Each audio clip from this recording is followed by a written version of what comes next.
점심 드시고 조금 쉬셨습니까? 이제 졸릴 시간이죠. 졸릴 시간인데 이제 마지막 1시간 남았는데 장수는 조금 많이 남았어요. 그래서 어쨌든 핵심만 좀 잘 추려서 제가 좀 설명을 드려보려고 합니다. 우리가 8장부터 10장 19절까지가 하늘에서 그리스도의 사역이라 그랬잖아요.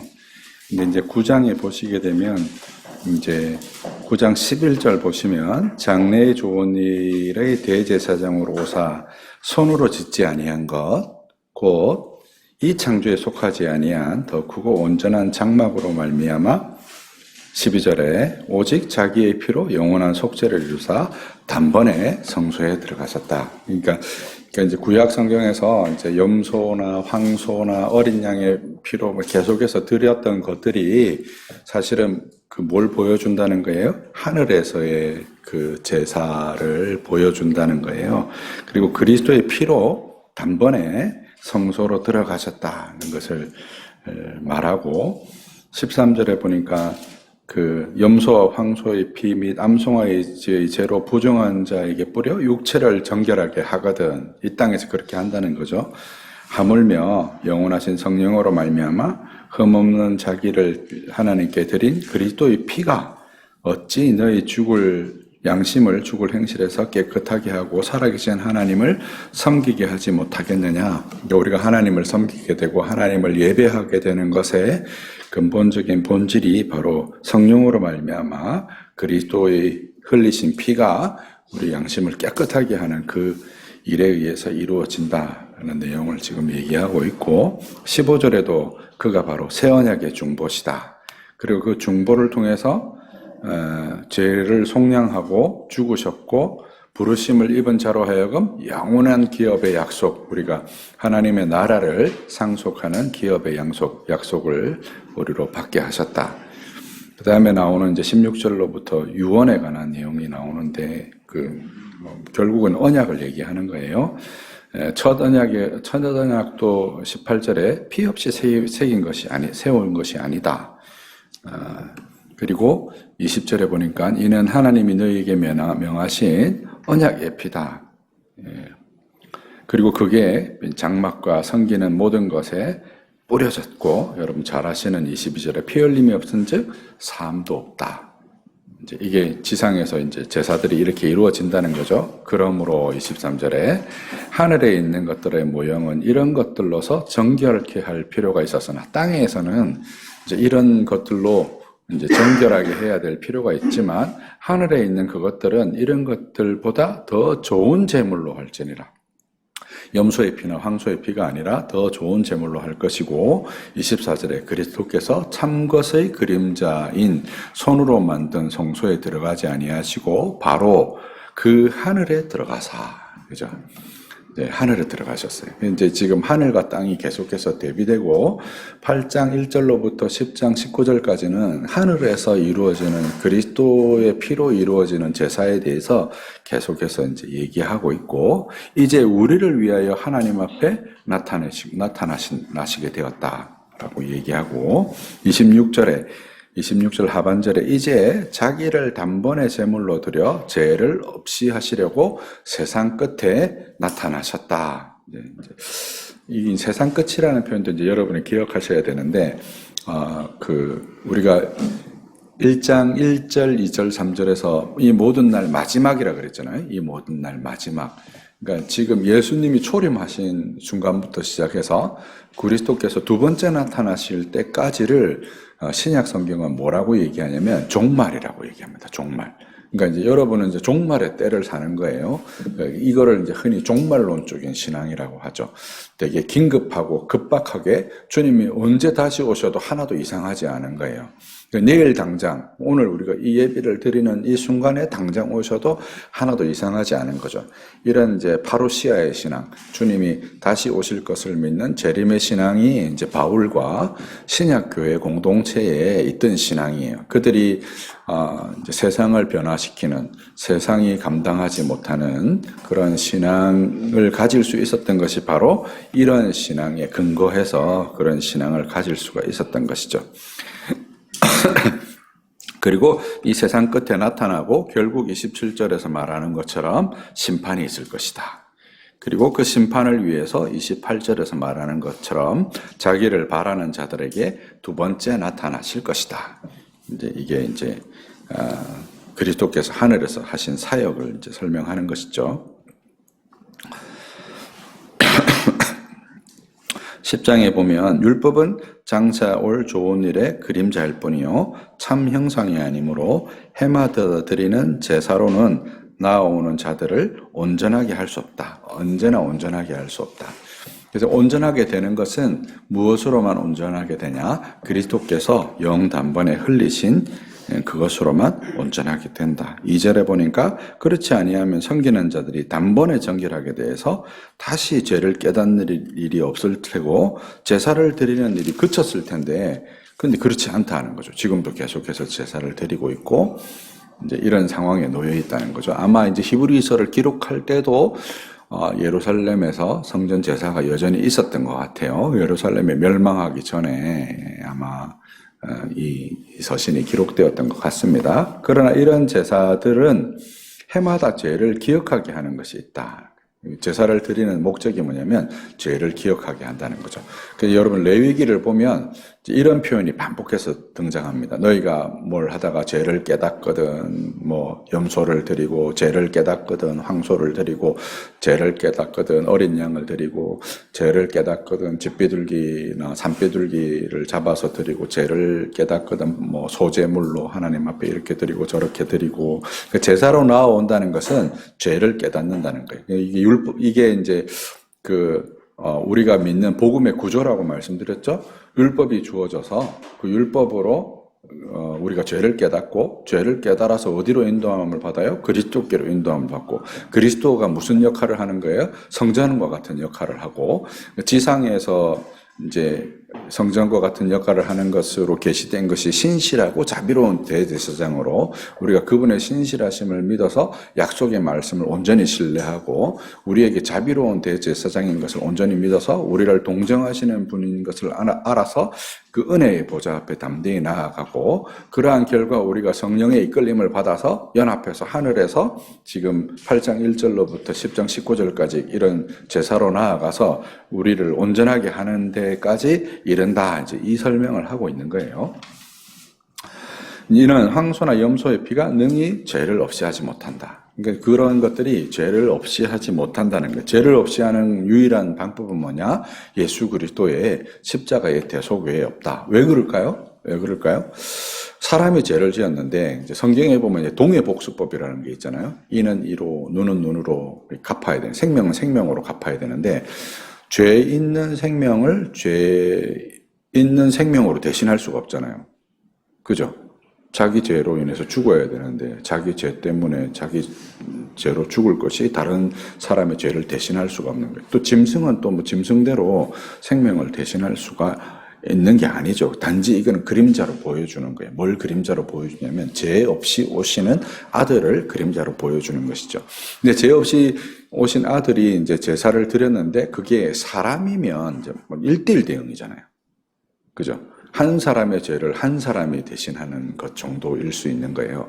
그런데 그리스도는 하늘에서 제사를 드리는 멜기세덱의 반차를 따르는 족보도 없고 아버지도 없고 뭐 생명의 시작도 없고 끝도 없는 영원하신 하나님으로서 그의 신성에 의해서 이 그리스도께서 이루신 대속의 공로가 적용되니까 신적으로 적용되니까 모든 인류에게 적용이 되는 것이죠.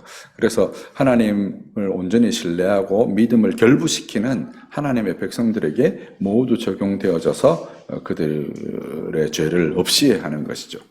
그런데 이제 황소의 피는 그러지 못한다는 거예요. 5절에 보니까 그러므로 주께서 세상에 임하실 때 이르시되 나는 제사와 예물을 원하지 않는다. 우리 구약 성경에 보면 이제 이사야서나 미가서나 이런 데 계속해서 나오죠. 예레미야에도 나오고 여호와의 전이라 하는 거짓말을 믿지 마라. 누가 저 성전에서 피냄새 기름 냄새 나는 그 성전 제사를 좀 그쳐줬으면 좋겠다. 미가서 같은 경우는 내가 천천의 수양이나 만만의 강수 같은 기름으로 하나님 앞에 드릴까. 내 몸의 마다들로 내 몸의 열매로 하나님께 드릴까? 하나님이 기뻐하시는 것은 자비를 행하고 공의를 행하는 것이다. 이렇게 말씀하잖아요. 하나님이 우리를 지으시고 우리를 통해서 기뻐하시는 것은 그런 것인데 이 나오는 백성들이 그냥 그저 이제 처음에 제가 말씀드렸던 것처럼 방해하는 신앙을 하는 거예요. 두려움 때문에 이제 그 두려움을 없이 할 목적으로 하나님 앞에 재물을 가지고 나오지만 정작 하나님이 우리를 창조하신 목적에는 관심이 없는 거죠. 우리가 어떻게 살아야 내어야 되는지, 우리가 그 덕을 우리가 어떻게 기려야 되고 하나님께 어떻게 영광을 드려야 되는지는 관심이 없는 거예요. 그러니까 이런 걸 예물을 원하지 않는다는 거예요. 그래서 뭘 하나님이 준비하셨다고요? 오직 나를 위하여 한 몸을 예비하셨다. 번제와 속죄제를 기뻐 아니하나니 7절에 이에 내가 말하기를 하나님이여 보시옵소서 두루마리 책에 나를 가리켜 기록된 것과 같이 하나님의 뜻을 행하러 왔나이다. 주님께서 이 땅에 오신 목적이 뭐다? 하나님께로 하나님의 뜻을 행하는 참 사람. 그죠? 아담이 실패했던 그것을 행하는 참 사람으로서 오셨다는 거예요. 그리고 우리가 못한 그것을 그리스도께서 이루시고 그 이루신 그것을 우리가 한 것처럼 우리에게 전가해 주시는 거죠. 그죠? 우리가 한 것처럼 여겨주시는 거예요. 우리가 그렇게 안 했는데 그렇게 여겨주시는 거죠. 그 유월절도 그런 거잖아요. 문임방과 설주에 어린 양의 피를 바름으로 이제 죽음의 천사가 넘어가잖아요. 패스오버 한단 말이에요. 왜 넘어가요? 죽음의 표지가 거기 있는 거예요. 어린 양이 죽었다는 표지가 거기에 있는 거죠. 그 세례 요한이 예수님이 세례받으러 나올 때 뭐라고 말했어요? 세상 죄를 지고 가는 하나님의 어린 양이로다 라고 말하는 것이 이제 그런 것이죠. 하나님의 뜻을 행한다는 건 크게 두 가지 의미가 있는 거예요. 아담이 실패했던 하나님 앞에 온전한 순종을 행한다 하는 뜻이 하나고, 그 다음에 한 가지 뜻은 뭐겠어요? 모든 사람이 죽을 수밖에 없는 상황에 놓여 있어요. 네가 이것을 먹는 날에는 정녕 죽으리라. 반드시 죽으리라. 그래서 사실은 죄의 히브리서에도 나오지만 죄의 삭은 뭐예요? 사망이다 말이죠. 사망이 죄의 삭이에요. 그래서 우리 생명을 대가로 지불해야 되는데 생명을 대가로 지불하고 살 사람이 없잖아요. 그죠? 그래서 그 생명을 대가로 지불하시는 그거를 이제 제사라고 이제 표현하고 그게 이제 십자가의 사역인 거죠. 그거를 주님께서 행하러 오신 거죠. 그래서 그리스도께서 죽으실 때 로마서 6장에 나타나는 것처럼 우리도 함께 죽고 그리스도께서 살아나실 때 우리도 함께 부활하게 되는 그리스도와 연합하는 교리를 따라서 그리스도의 죽으심과 함께 우리가 죄에 대해서 죽고 그리스도께서 살아나실 때 우리가 뭐에 대해서 살아나는 거예요? 의에 대해서 살아나는 것이죠. 8절에 보니까 위에 말씀하시기를 주께서 제사와 예물과 번제와 속죄제를 원하지 아니하시고 기뻐하시지도 아니하신다 하셨고, 이건 다 율법을 따라, 다시 말해서 제사법을 따라서 드리는 것이죠.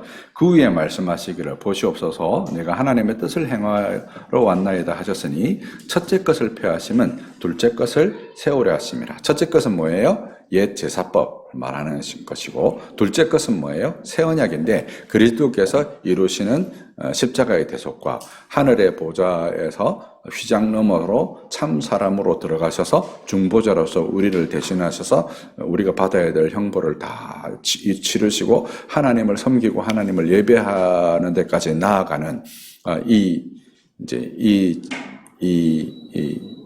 언약, 그죠? 이거를 이제 우리가 언제 경험하느냐면 사실은 성찬에서 경험하는 거예요. 여러분 성찬에서 성찬 예식할 때 우리가 포도주와 이제 떡을 이제 먹는데 포도주와 떡을 먹는다는 것은 이제 요한복음 6장에서 말하는 것처럼 내 살을 먹고 내 피를 마시지 않으면 영생에 이르지 못한다라고 말씀하신 것처럼 실제로 그리스도의 살과 피에 참여하는 거예요.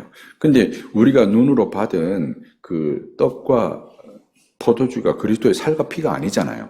그죠? 근데 어떻게 거기에 실제로 참여해요? 로마 가톨릭 교회는 이게 예배드리는 모든 교회에 그리스도의 살과 피가 그렇게 화한다. 떡이 그리스도의 살로 화하고 포도주가 그리스도의 피로 화한다 그랬거든요. 이게 문제가 뭐냐면 칼케돈 신앙 고백이라는 게 있어요. 칼케돈 신앙 고백의 내용이 뭐냐면 그리스도의 신성과 인성이 있으시잖아요. 그리스도의 신성과 인성이 있으신데 신성은 어떤 성격을 가지냐면 편재하시죠. 어디에나 계시고 그다음에 그 그러니까 무소부재가 편재랑 똑같은 말이죠. 전지하시고 전능하시는 게 신성의 특징이잖아요. 근데 인성은 어째요? 내가 여기 존재하면 미국에 존재할 수가 없죠. 근데 그리스도의 살과 피는 인성이에요, 신성이에요? 인성이죠. 근데 그리스도께서 그게 만약에 그리스도의 살과 피로 변한다고 하면 전 세계에 예배하는 데마다 인성이 편재한다는 얘기가 되잖아요. 근데 이 칼케돈 신앙 고백은 뭐라고 얘기하냐면 신성과 인성은 섞이거나 혼합되거나 나뉘거나 분리될 수 없다는 게 칼케돈 신앙 고백의 내용이거든요. 신성과 인성이 그리스도의 위격 안에서, 그리스도의 인격 안에서 서로 교류는 하지만 이게 섞이거나 혼합되거나 나뉘거나 분리되지 않는 채로 있는 거예요. 그러면 화채라는 교리가 근본적으로 잘못됐다는 것을 알 수 있는 거죠. 그죠? 그러면 우리가 장로교도들은 이걸 어떻게 설명하냐면 이렇게 설명하는 거예요. 우리가 사실은 심볼로 받는 거예요. 떡과 피를 이제 포도주와 떡을 통해서 살과 피를 심볼로 받는데 그 심볼로 받을 때 우리가 믿음으로 받는 거예요. 그럼 뭐 어떤 걸 통해서요? 우리의 마음을 들어올리는 게 믿음이잖아요. 근데 이 들어올릴 때 우리가 들어올리고 싶다고 하늘에 들어올리셔요? 안 된단 말이에요. 누구를 통해서 들어올려지냐면 성령을 통해서. 성령을 우리에게 보내주셔서 우리 안에 내주하시는 성령이 우리를 들어올려서 어디에 참여하게 하시냐면 하나님 보좌 우편에 앉아 계시는 그리스도의 살과 피에 참여하게 하신다는 거예요. 이게 영적 임재설이에요. 그 영적으로 임재한다고 하니까 사실 그게 뭐 성령이 우리에게 임재하고 그리스도의 살과 피가 임재한다는 의미가 아니고 실제로 우리가 끌어올려져서 이제 거기에 참여한다는 의미예요. 어저께 제가 설명드렸던 수루슴 코르다, lift up your heart라는 말이 그 성찬 예전에 중요한 한 부분이었거든요. 그게 고대교회에서 그렇게 신앙 고백한 거예요. 성령을 우리에게 보내신 이유가 뭐냐면 성령이 우리로 하여금 그리스도와 연합하게 하는 역할을 하시는 거거든요. 그래서 성령을 기다리라고 하신 거예요. 그 약속하신 성령을 기다리라고 할 때 그 약속을 누구에게 하셨냐면 아브라함에게 하신 거예요. 아브라함에게. 아버지의 약속하신 것을 기다리고 그게 이제 우리 이제 오늘 오전 예배에서도 살펴봤던 예레미야서 31장 31절 같은 데 나오는 내용이 바로 그런 내용인 거예요.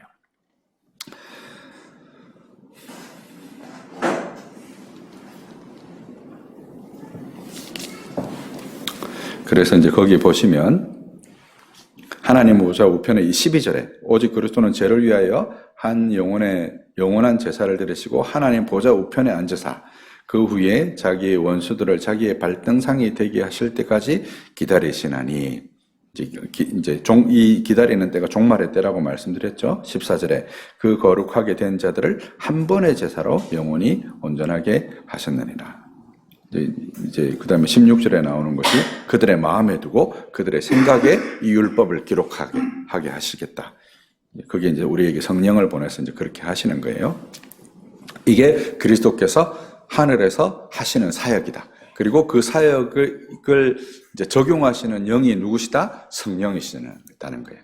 성령의 역할은 사실은 삼위일체 하나님 안에서도 성부와 성자가 서로 교류하게 하시는 역할을 하는 거예요. 그리고 우리와 삼위일체 하나님이 서로 연합되게 하는 이제 역할을 하시는 거죠. 그리고 이제 10장 19절로부터 10장 39절 마지막 절까지가 또 권면이에요, 권면. 우리가 앞부분에서 이제 그 5장 11절로부터 시작해서 6장 마지막 절까지가 권면이었잖아요.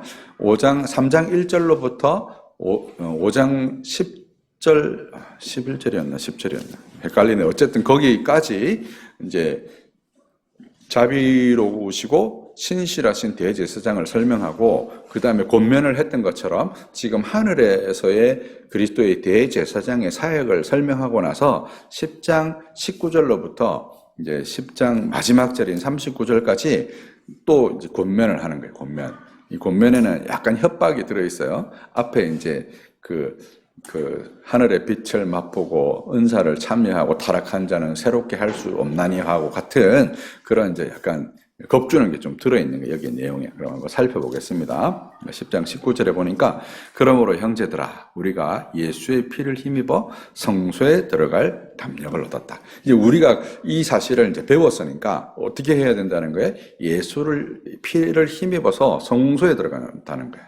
성소에 들어가는 담력을 얻었는데 이 성소는 어디의 성소를 가리키냐면 지상의 성소를 가리키는 게 아니에요. 하늘의 성소를 가리키는 거예요. 하늘의 성소를 들어갈 담력을 얻었나니 그 길을 우리를 위하여 휘장 가운데 열어놓으신 새로운 살 길이요. 휘장은 그의 육체니라. 휘장이 하늘을 상징한다고 얘기했죠. 그리고 예수님의 육체가 바로 이 하늘에 대한 이제 구체적인 상징이에요. 그러니까 여러분 복음서에 보면 예수님이 세례를 받으실 때 마태복음이나 누가복음은 하늘이 열린다 이런 표현을 써요. 근데 마가복음은 하늘이 갈라진다 이런 표현을 써요. 이 갈라진다는 표현은 찢어진다는 의미예요. 근데 하늘이 갈라진다라는 표현을 이제 마태복음 16장에 가면 그 성전의 휘장이 찢어진다라고 할 때 똑같은 표현이에요. 휘장이 찢어지면 하늘의 찢어짐을 의미하는 것이거든요. 예수님이 세례받고 올라오실 때 하늘이 찢어진 그리고 거기에 길이 열리는 거죠. 새로운 길이 열리는 거예요. 어디로 들어가는 길이 열리는 거예요? 삼위일체 하나님이 계신 그곳을 향해서 들어가는 길이 열리는 거죠. 그리고 21절에 또 하나님의 집 다스리는 큰 제사장이 계시네. 하나님의 집이 누구예요? 저와 여러분 하나님의 집이에요. 그래서 여러분 그 계시록 21장에 가면 내가 어린 양의 신부를 보이리라. 이렇게 얘기하고 뭐가 내려와요? 하늘에서 새 예루살렘 도성이 내려와요. 그 어린 양의 신부가 예루살렘 도성이에요. 그리고 이제 거기에 12문과 12기추석이 막 보석으로 되어 있죠. 그죠? 보석으로 되어 있어서 옛날에 약간 거짓 선지자들이죠. 내가 본 천국인, 제가 청년 시절에 그런 책이 있었어요. 퍼시콜레라고. 내가 본 천국이라는 그 책에 보면 천국에 갔더니 막 길이 다 황금으로 돼 있고 거기 문에는 진주가 박혀 있고 막 각종 보석이 있고 그 다 구라예요. 구라. 왜 다 구라냐면 거기 계시록 21장에 내가 어린 양의 신부를 보이리라고 하면서 예루살렘 성이 내려오거든요. 그럼 그 예루살렘 성이 어린 양의 신부라는 말이잖아요. 그럼 그 어린 양의 신부는 누구를 가리키겠어요? 저와 여러분을 가리키는 거예요. 어저께 언약 공식을 얘기하면서 출애굽기 19장에서 네가 열국 중에 내 소유가 되리라 라고 할 때 그 소유가 무슨 뜻이라고 얘기했어요? 보석이라고 얘기했죠. 이게 보석 모티프라고 그래요. 그래서 이스라엘의 제사장이 하나님 앞에 나갈 때 흉패에 12보석을 물리잖아요. 12보석을 물리고 그 보석에 누구의 이름을 썼어요? 12지파의 이름을 썼어요. 이게 하나님하고 언약관계를 보여주는 거예요. 그래서 하나님이 보실 때 그 백성인 언약 공동체로서의 교회가 하나님의 집인 거예요. 하나님이 거주하시는 집인 거예요. 그래서 그 새 예루살렘 성에는 뭐가 없냐면 성전이 없어요. 왜냐하면 하나님 거기 거하시거든요. 그 집으로 묘사했지만 이제 우리가 그 집이라는 거죠. 우리를 돌로 묘사한 거죠. 우리를 그 보석으로 묘사한 거예요. 그 예루살렘을 이제 그렇게 그린 거예요. 그 예루살렘은 그냥 이제 이렇게 집처럼 묘사하고 성처럼 묘사했지만 사실은 우리를 묘사하는 것이고요. 그걸 이제 상징적으로 우리에게 보여주는 것이죠. 그래서 그런 하나님이 우리 가운데 거하시고 이제 마태복음에 임마누엘이라 그랬잖아요. 하나님이 우리 가운데 거하시고 우리가 하나님 앞에 나아가는 이런 그 예전적 관계, 그런 관계의 새로운 길이 그리스도의 육체를 찢으심을 통해서 그 육체를 통해서 우리가 어디에 들어간다는 거예요. 그 하늘에 우리가 이제 들어가게 된다는 것이죠. 그걸 이제 설명한 거예요. 22절에 우리가 마음의 뿌림을 받아 악한 양심으로부터 벗어나고 몸은 맑은 물로 씻음을 받았으니 참 마음과 온전한 믿음으로 하나님께 나아가자. 이제 권면을 하는 거예요. 그리스도께서 이렇게 사역을 하셔서 하늘에 들어가는 길이 이렇게 열렸으니 우리가 참 마음으로 깨끗한 양심으로 온전한 믿음으로 하나님께 나아가야 되지 않겠느냐. 신앙생활의 핵심이 뭐냐? 예배의 인격이에요. 예배의 인격. 예배를 해도 왜 안 잘하느냐? 이렇게 안 나가거든요. 여러분 예배할 때 매번 하나님이 계시는, 삼위일체 하나님이 계시는 그곳에 성령의 이끌림을 받아서 그 사도 요한이 그 계시록 3장에서 하늘에서의 천상의 예배에 참석하는 것처럼 여러분 스스로가 매번 그런 예배에 참석하는 의식이 있으셔야 돼요. 그게 예배의 인격이에요. 그리고 그렇게 참석하는 자가 그 은혜를 받는 거예요. 하나님이 은혜를 부으시는 걸 경험하는, 그리스도와 연합하는 자가 그 은혜의 부으심을 경험하는 거거든요. 그렇게 은혜의 부으심을 경험하면 우리의 심령이 은혜의 지배를 받는 거죠. 은혜의 지배를 받으면 성령이 우리 안에서 열매를 맺는 거예요. 성령이 우리 안에서 열매를 맺는 거예요. 가지가 열매를 맺는 게 아니고, 가지가 막 억지로 가지 끝에다가 이렇게 스테플러로 사과를 막 갖다 달아가지고 열매를 맺는 게 아니고, 참 나무이신, 참 포도나무이신 그리스도께서 우리 안에서 열매를 맺으시는 거. 우리가 예수님 안에 있고 예수님이 우리 안에 있으므로 그렇게 열매를 맺는 거예요. 그 요한복음 15장에서 말하는 나는 포도나무요 너희는 가지고 내가 너희 안에 있고 너희가 내 안에 있다는 말을 다른 말로 옮기면 히브리서 지금 11장 이게 10장 22절에서 말하는 이걸로 옮길 수 있는 거예요. 우리가 하나님 앞에 나아가는 거. 여러분이 매번 예배에서 하나님 앞에 그렇게 나아가야 되는 거예요. 그렇게 하나님 앞에 나아가게 될 때 여러분이 하나님으로 그렇게 은혜를 입고 여러분 안에 그리스도가 거하시고 그리스도 안에 여러분이 거하는 그런 연합의 관계가 되어질 때 여러분이 그리스도의 몸이 되는 거잖아요. 교회를 뭐라고 얘기해요? 그리스도의 몸이다 이렇게 얘기하는 거예요. 그렇게 하나님하고 맺어질 때 그때 열매를 맺는 거예요. 그게 예배의 인격이에요. 예배의 인격. 그게 안 되면 결실이 안 일어나는 거예요. 결실이. 참 믿음이라는 것은 바로 이런 이제 예배의 인격이 계속해서 이루어진 거예요. 제가 이제 어제도 말씀드렸지만 우리가 과학주의에 계속해서 세례를 받다 보니까 현대가 과학이 너무 발달하고 과학이 보이지 않는 건 안 믿잖아요. 검증되는 거 아닌 건 안 믿는단 말이에요. 그러니까 우리가 하늘이라는 의미가 과학적으로 다 재해석이 됐어요. 그러니까 우리가 하늘을 생각하면서 그런 기대를 안 가져요. 하늘을 쳐다보면서 그냥 물리적으로 쳐다볼 뿐이지 하나님의 거처로 안 쳐다봐요. 우리 영원한 실체로 안 쳐다보는 거죠. 이제 아리스토텔레스는 하늘을 그 영원한 하나님의 형상 뭐 이런 걸로 쳐다봤거든요. 그래서 그 신학이 그런 철학이 신학에 들어와서 그렇게 재해석이 된 거예요. 우리가 히브리서도 지금 그 얘기를 하고 있는 거예요. 그래서 그걸 그렇게 우리가 바라봐야 돼요. 물리적 하늘 가운데 하나님이 거하시지 않아도 우리가 천지 만물을 지으신 하나님의 거처로서 하늘에 대한 인식이 우리 안에 있어야 되고 그 하나님의 거처로 그리스도의 피로 말미암아 우리가 들어간다는 인식이 매 예배 가운데 여러분 안에 있어야 된다는 거죠. 이제 23절에 약속하신 이는 미쁘시니 신실하시다 이 말이죠. 우리가 믿는 도리의 소망을 움직이지 말고 굳게 잡고 여기 또 단어가 나왔죠. 믿는 도리. 그 믿는 도리가 뭐였어요? 율법과 성전. 그죠? 네. 율법으로 죄를 깨닫고 그 죄로 인하여서 비참함을 본인이 깨닫고 그리스도께 인도함을 받아서 성전으로 나와서 성전을 통해서 찢어진 휘장 너머에 삼위일체 하나님이 계시는 그곳으로 나아가는 그런 관계를 말하는 거예요. 소망을 움직이지 말고 그것을 굳게 붙잡고 이걸 이제 다른 표현으로 하면 이제 영혼의 닷 같아서 이제 우리가 아까 전에 살폈던 내용이 있죠. 떠내려가지 않는 영혼의 닷 같아서 휘장 앞에 닷을 딱 내린 거예요. 어떤 게요? 믿음의 도리를 붙들므로. 그죠? 그렇게 굳게 붙잡고 서로를 돌아보아서 사랑과 선행을 격려하며 모이기를 피하는 어떤 사람들의 습관을 같이 하지 말고 오직 그날이 가까움을 볼수록 더욱 그리하자. 이게 무슨 말이에요? 그날이 가까움을 볼수록 더 예배에 힘쓰라 이 말이에요. 여러분 교회는 막 제자 훈련 이런 거로 성장하는 게 아니에요. 교회가 교회다워지는 것은 예배가 예배다워질 때 교회다워지는 거예요. 그 모여서 우리가 한 몸을 이루는 거예요. 뭘로 한 몸을 이루냐면 24절에서 말하는 거죠. 서로 돌아보고 사랑과 선행을 격려하고 우리의 몸의 각 지체가 서로 유기적으로 연결되어져 있잖아요. 그 유기적으로 연결되어 있는 그것을 통해서 사랑을 실천하는 거예요. 그리고 그 사랑은 누구로부터 공급되는 거예요? 믿는 도리로부터 공급되는 거예요. 그걸 우리가 굳게 붙잡음으로 어제 설명드렸죠? 여기 여러 전열기구들, 전기기구들, 기구들의 에너지가 뭘로 공급돼요? 외부에서 전기가 옴으로 공급된다면 성령이 우리 안에서 공급되어져서 은혜를 공급하심으로 우리가 열매를 맺는, 그와 같은 사랑의 열매를 맺는 거예요.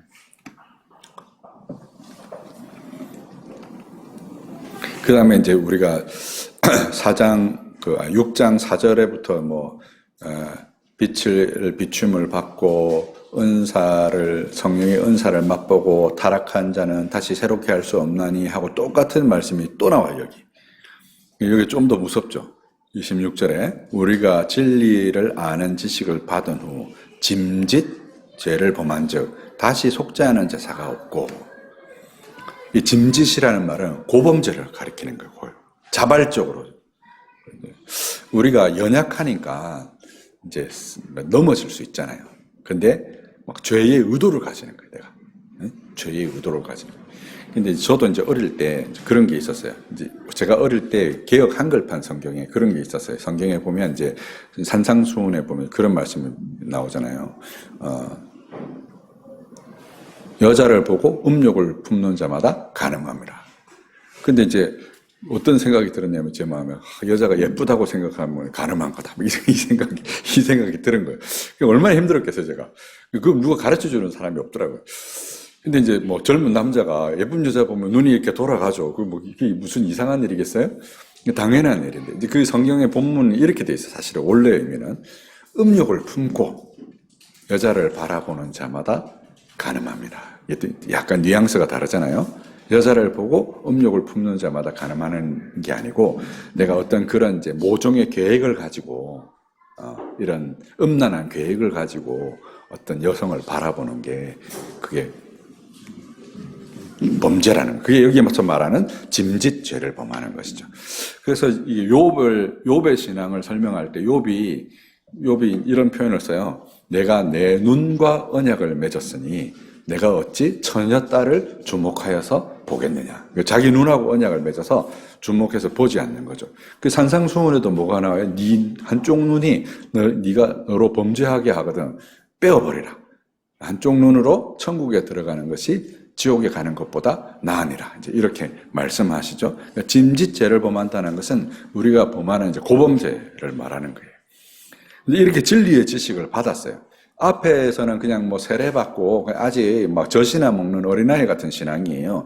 근데 여기서는 지금 8장 1절로부터 10장 19절까지의 10장 18절까지의 하늘에서의 천상의 제사, 그리고 멜기세덱의 어떤 그 원리를 따라서 정말 천상에서 예배를 참석하는 이런 성령으로 연합하여서 믿음이 성숙한 자가 되어서 선악을 아는, 지각을 사용함으로 선악을 아는, 진리를 분별하는 이런 지식을 받은 후에 이런 고범죄를 짓는 것이 얼마나 중한 죄인가 하는 거예요.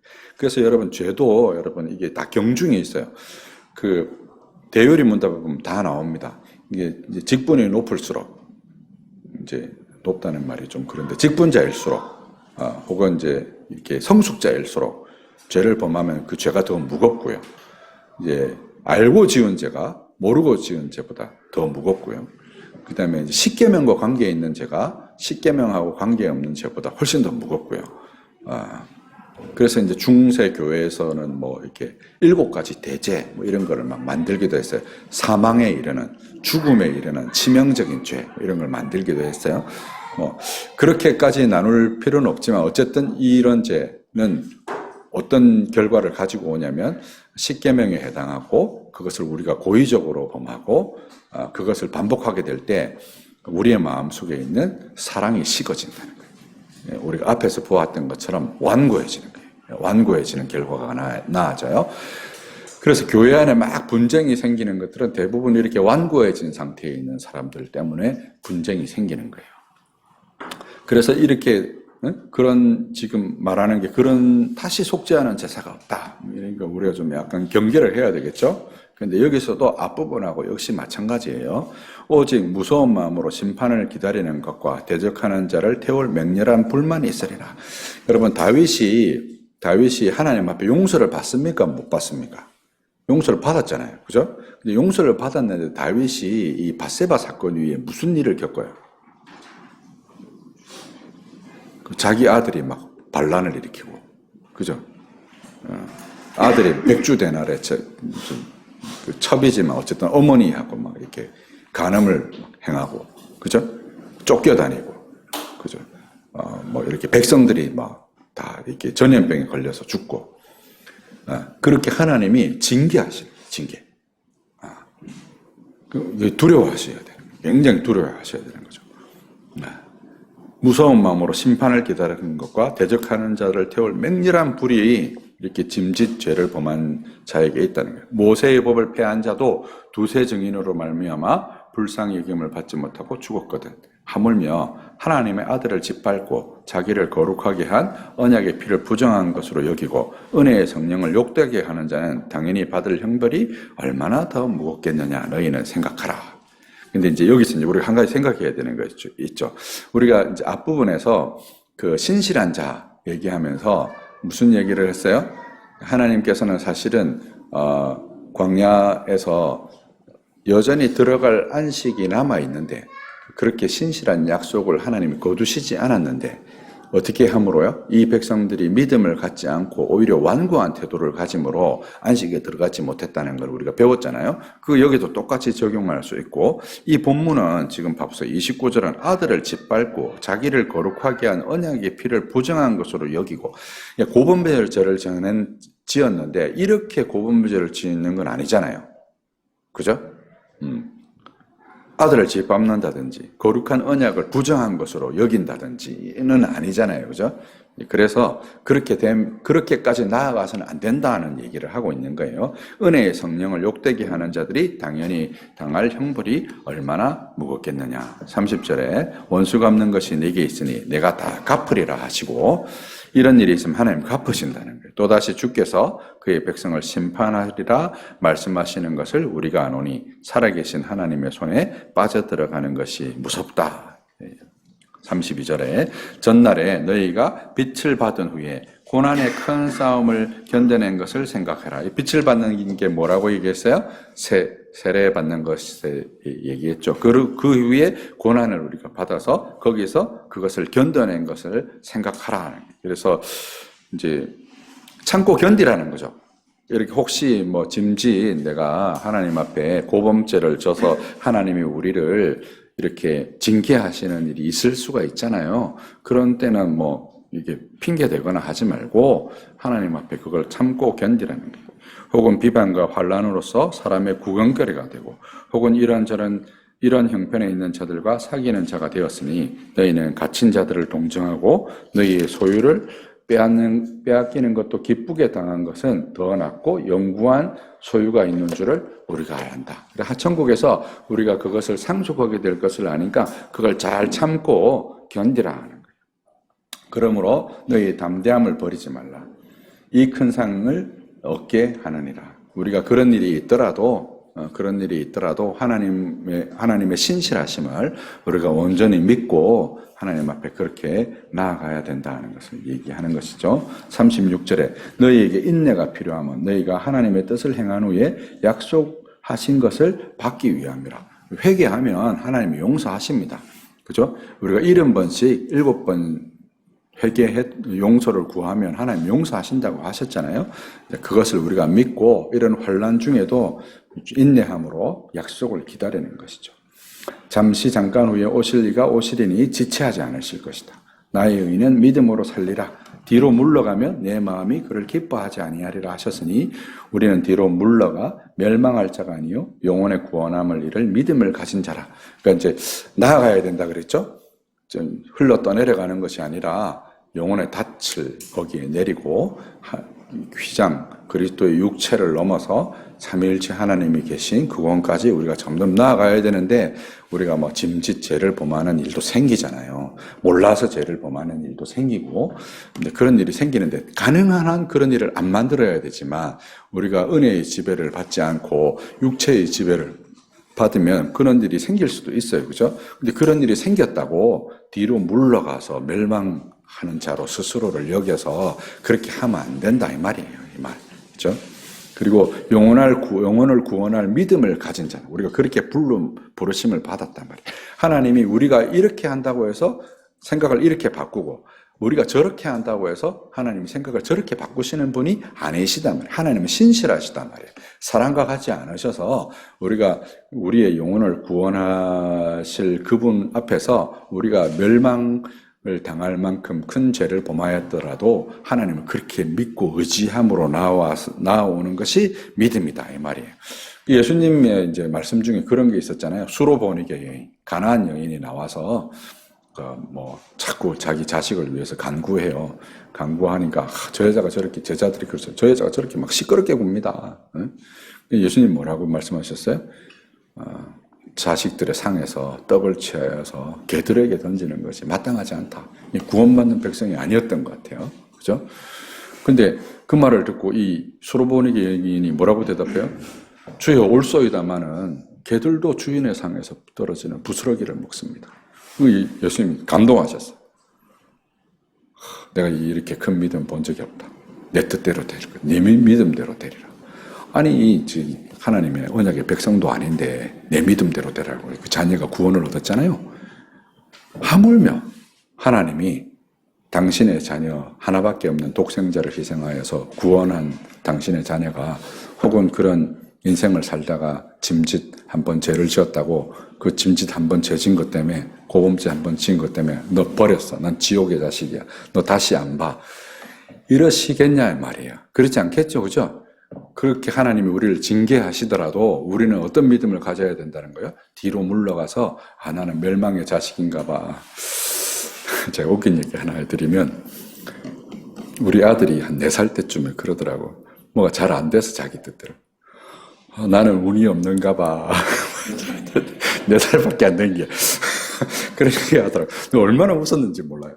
이제 사람이 그런 거죠. 4살밖에 안 돼도, 내 뜻대로 안 되면 운이 없는가 봐. 나는 안 되는가 봐. 이런 생각을 갖는단 말이에요. 그게 사람이에요.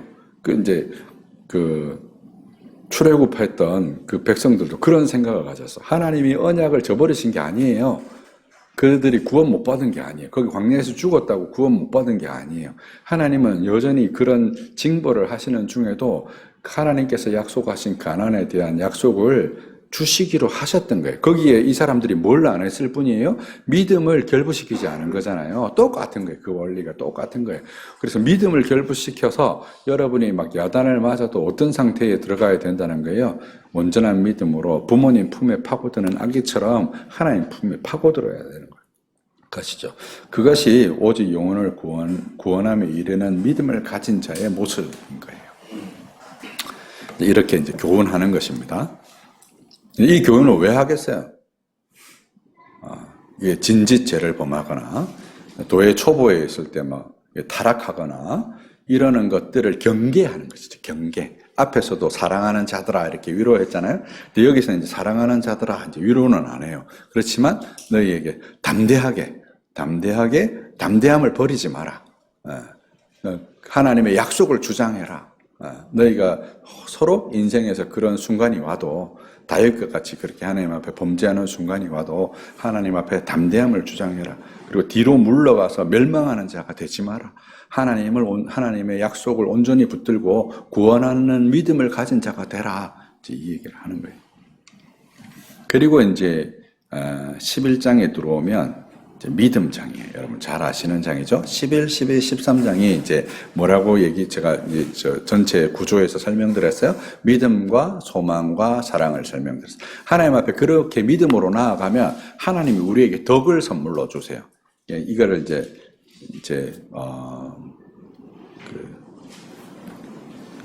주입된 습관이라 그래요. 믿음을 습관으로 이해했습니다. 신학자들이. 그래서 하나님이 우리에게 믿음이라는 습관을 주입해 주시고 소망이라는 습관을 주입해 주시고 우리에게 사랑이라는 습관을 주입해 주시는 거예요. 뭐를 통해서요? 믿음을 통해서. 그리고 우리가 이 은혜를 받으려고 하는 태도를 통해서 하나님 앞에 나아가는 참 우리의 중보자이신 예수 그리스도를 통해서 나아가는 그걸 통해서 믿는 도리를 따라서 대제사장이신 예수 그리스도를 붙드는, 그래서 율법을 통해서 성전에 나와서 그리스도를 통해서 하늘에 이르는 이 도리를 온전하게 붙드는 그들에게 이제 하나님께서 우리에게 이렇게 믿음을 주시는 것을 이제 설명하는 내용이라고 했어요. 예, 이제 11장에 보면 이제 여러 믿음의 사람들을 이제 소개하고 있죠. 믿음은 바라는 것들의 실상이다. 바라는 것, 보지 못하는 것들의 증거다. 요걸 이제 앞부분에 이제 내용하고 이제 그 연결해서 생각해 보면 이런 거죠. 그 세상의 제사법은, 이 땅의 제사법은 그림자다 그랬죠. 그리고 그것의 원형이 어디에 있다고요? 하늘에 있는 것이다. 믿음은 바라는 것들의 실상이라는 말은, 이 말 바라는 건 뭐예요? 우리가 이 땅에서 보면서 하늘의 것을 바라는 거죠. 그래서 믿음은 그 실상을 우리 안에 갖고 있는 거예요. 그죠? 소망도 역시 마찬가지예요. 소망도 마찬가지. 그래서 보이지 않는 것들에 보지 못하고 있지만, 우리가 눈으로는 보지 못하고 있지만 그것의 증거다. 믿음으로 모든 세계가 하나님 말씀으로 우리가 지어진 줄 안다. 보이는 것은 나타난 것으로 말미암아 된 것이 아니다.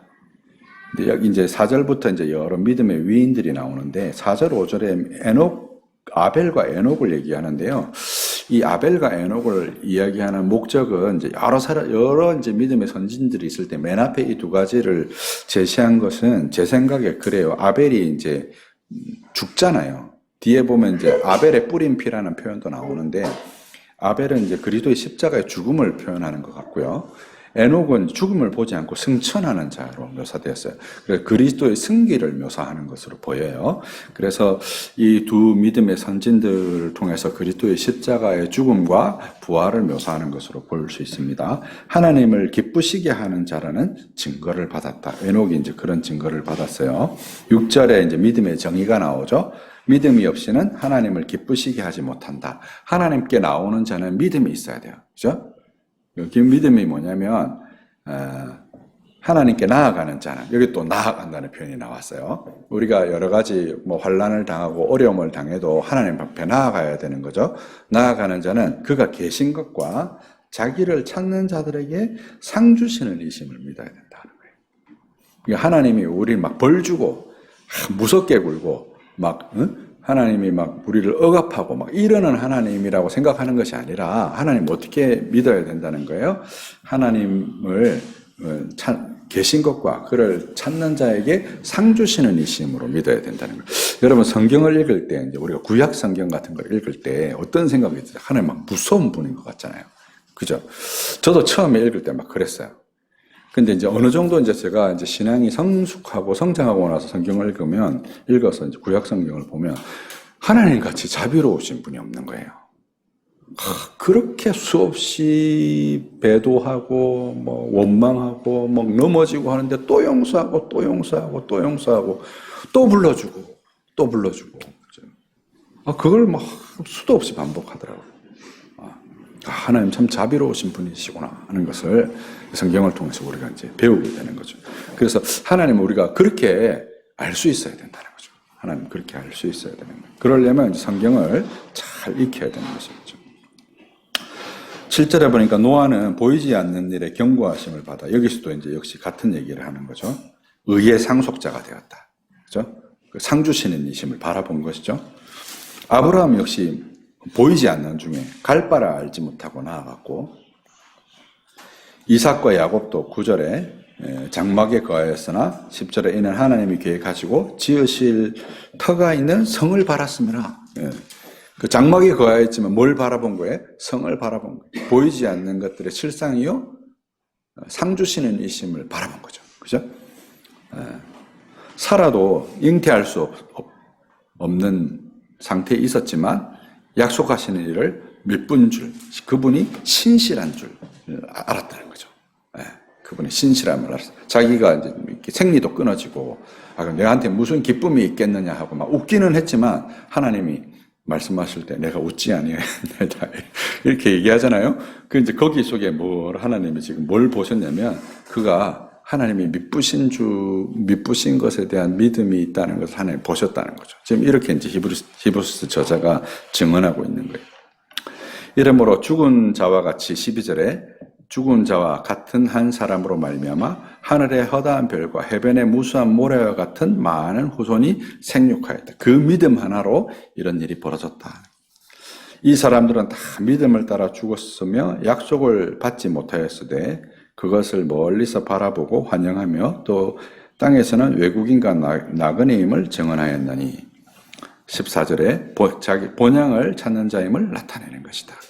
16절에 더 나은 본향을 사모하니 어디에 있는 것이다? 하늘에 있는 것이다. 예, 우리가 하늘에 있는 도성을 사모하는 자라는 거죠. 16절 하반절에 그들을 위하여 한 성을 예비하셨다. 똑같은 얘기를 하고 있는 거예요. 17절에 아브라함은 시험을 받을 때 믿음으로 이삭을 드렸으며 그 약속들을 받는 자로서 외아들을 드렸느니라. 약속이 계속해서 나옵니다. 18절에도 내 자손이라 칭할 자는 이삭으로 말미암습니다. 이제 아브라함에게 여러 자손이 있었죠. 이스마엘도 있었고 나중에 후처 구드라를 통해서 얻는 여러 후손들이 있었지만 언약의 자손이 누구라는 거예요? 이삭을 통해서 얻는 자손. 이걸 갈라디아에서 뭐라고 표현했냐면 육을 따라 난 자와 성령을 따라 난 자라고 그랬어요. 이삭이 왜 성령을 따라 난 자겠어요? 그 생리가 끊어진 중에 여자의 후손으로 온 거거든요. 그러니까 아브라함이 자기 신체가 죽은 것 같은 것 가운데서 자식을 얻었잖아요. 그죠? 그러니까 이게 혈통적인 자식이 아닌 거예요. 성령을 따라 난 자식인 거죠. 그래서 이제 예수님께서 니고데모에게 그 물과 성령으로 거듭나지 아니하면 하나님 나라에 들어가지 못하느라라고 얘기했더니 니고데모가 그래도 그 자네들은 공의의 회원이고 바리새인이고 이스라엘의 율법의 선생인데 내가 어떻게 응? 엄마의 모태에 들어갔다가 다시 날 수 있겠습니까? 예수님이 되게 놀라고 당황하시죠. 네가 이스라엘의 선생으로 이것도 모르느냐. 구약에서 당연히 알아야 되는 거라는 거죠. 뭘 알아야 된다는 거예요? 거듭난 자가 하나님 나라의 백성이다. 혈통적인 아브라함의 후손이 아브라함의 후손이 아니라 누가 아브라함의 후손이라는 거예요? 거듭난 자가 아브라함의 후손이라는 것이 구약 성경의 메시지라는 거예요. 19절에 그가 하나님이 능히 이삭을 죽은 자 가운데서 다시 살리실 줄로 생각한지라 비유컨대 그를 죽은 자 가운데서 도로 받은 것이라. 아브라함에게 무슨 신앙이 있었어요? 부활의 신앙이 있었다 이 말이에요. 부활의 신앙이 있었다. 이삭은 이제 자녀들을 믿음으로 축복했고 야곱도 역시 믿음으로 축복을 했습니다. 22절에 요셉은 임종 시에 자기 뼈를 가지고 나가라고 했는데 이것도 부활을 바라본 신앙이죠. 그죠? 임종 때 자기 뼈를 가지고 나가라고 한 것이 부활을 바라본 신앙이고 모세가 났을 때 바로의 명령을 무서워하지 않고 숨겨둔 것도 믿음으로 한 것이고 다 그렇다는 거예요. 모세가 백성과 함께 고난받기를 잠시 제약의 낙을 누리는 것보다 더 좋아했다. 근데 우리가 구약 성경을 읽어보면 그렇게 안 보이잖아요? 그죠? 막 어떻게 하다가 그냥 이렇게 미디안에서 나그네가 된 것 같은데 그걸 하나님이 어떻게 보신다는 거예요? 이렇게 보신다는 거예요. 아브라함도 사실은 어땠어요? 막 이런저렇게 실수하고 어제도 설명드렸지만 막 자기 부인을 여동생이라고 속이고 막 그랬는데 하나님 보실 때 이렇게 보신다는 거예요. 그죠? 우리가 이렇게 연약하여서 지치고 실수하고 넘어지고 한 것에 대해서도 하나님이 이렇게 보신다는 거예요.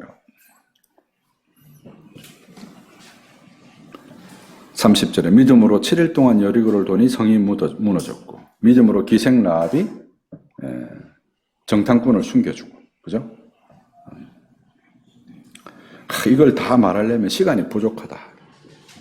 32절에 그들은 믿음으로 나라를 이기기도 하고 의를 행하기도 하고 약속을 받기도 하고 사자의 입을 막기도 하고 막 이렇게 승전하는 내용을 얘기해요. 불의 세력을 멀하기도 하고 칼날을 피하기도 하고 연약한 자 가운데서 강하게 되기도 하고 전쟁에 용감하게 되어 이방의 사람들의 진을 물리치기도 하고 죽은 자를 부활로 받기도 하고 어떤 이들은 더 좋은 부활을 얻고자 여기서부터는 이제 고난을 말하는 거예요. 심한 고문을 받되 구차하게 풀려나기를 원하지 아니하며 조롱과 채찍질 뿐만 아니라 결박과 옥에 갇히는 시련도 받았으며 돌로 치는 것과 톱으로 켜는 것과 시험과 칼로 죽임을 당하고 양과 염소의 가죽을 입고 유리하고 궁핍하고 환난과 학대를 받았으니 이런 게 다 뭘로 했다는 거예요? 믿음으로 받았다는 거예요. 믿음으로.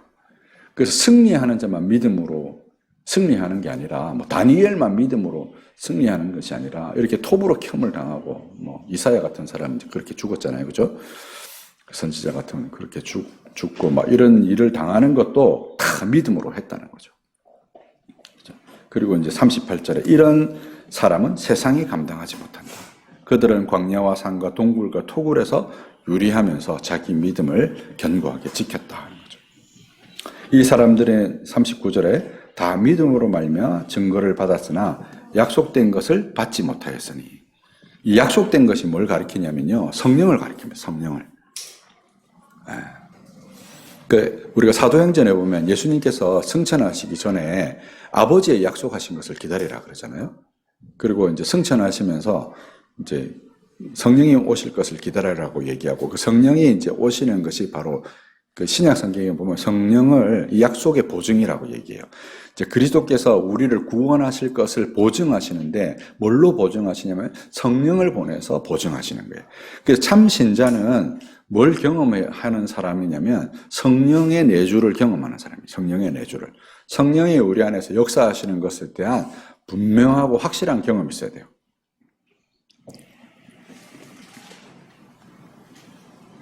40절에 이는 하나님이 우리를 위하여 더 좋은 것을 예비하였은즉 우리가 아니면 그들로 온전함을 이루지 못하게 하려 하심이라.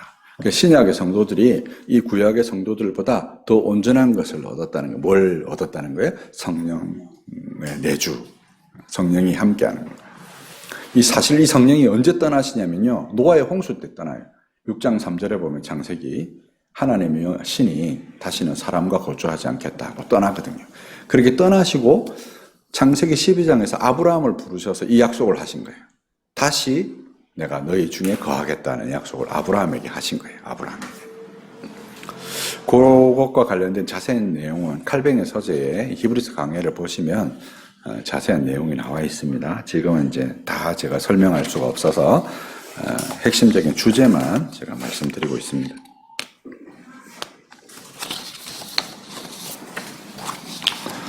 그리고 이제 12장에 가면 소망에 관해서 얘기하는 거예요. 소망. 얼매이기 쉬운 죄를 벗어버리고 1절에 믿음의 인내로서 우리 앞에 당한 경주를 경주하며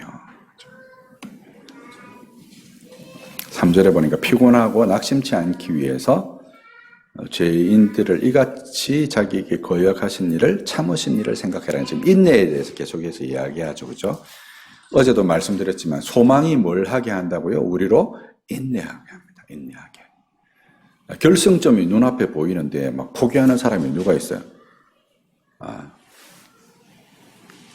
그 일본 오사카에 가면 여러분 그거 아세요?